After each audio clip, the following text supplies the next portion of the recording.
Shadow Secretary of State, James Beck. Madam Deputy Speaker, thank you. As this bill returns to the House, it does so at an important time of year.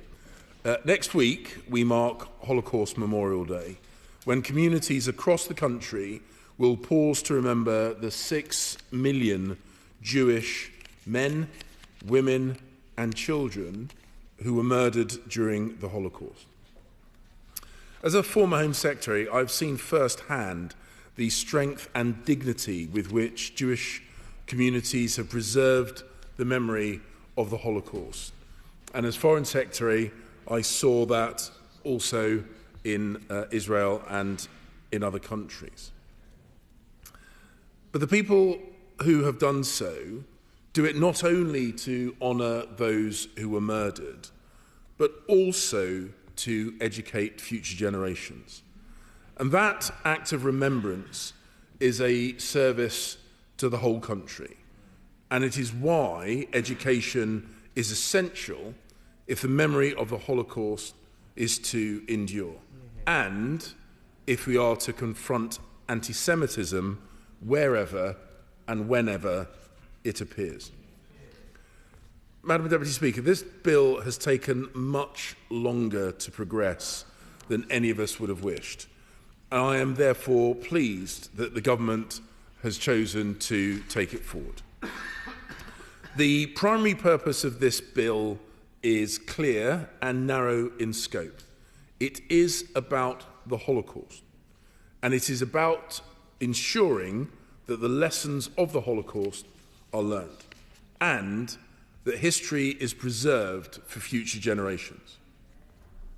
And on that point, there is strong and genuine cross-party agreement across both houses. And I want to thank the Minister for meeting with me and for listening carefully to the concerns that were raised from our side of the House. I think those discussions have been constructive, and I welcome the seriousness with which they have been approached. There has been contention during the passage of this bill, and there have been strong views expressed about the location of the memorial, about the security of the memorial, and the design of the memorial. And those debates reflect the importance of this project and the desire to ensure that it is done properly. However, the issue before us today relates to the purpose of the Learning Centre. Conservative and cross-bench peers have been clear in expressing their concern.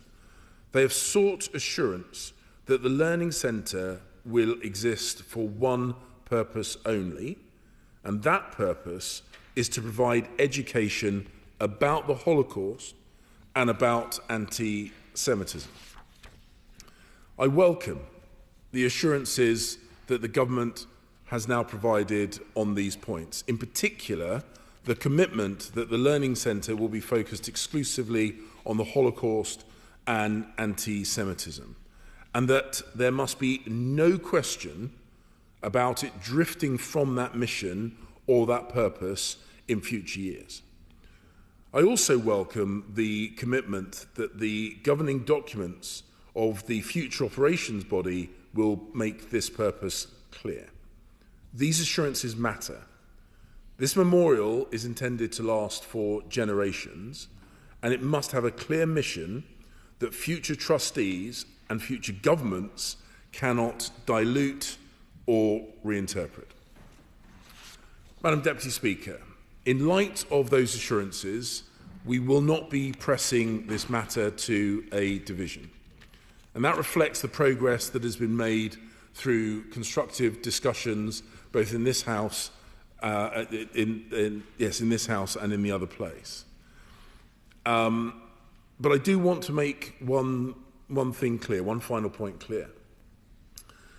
Those assurances must be carried through, and the good faith of those who have entered into the conversations need to be rewarded.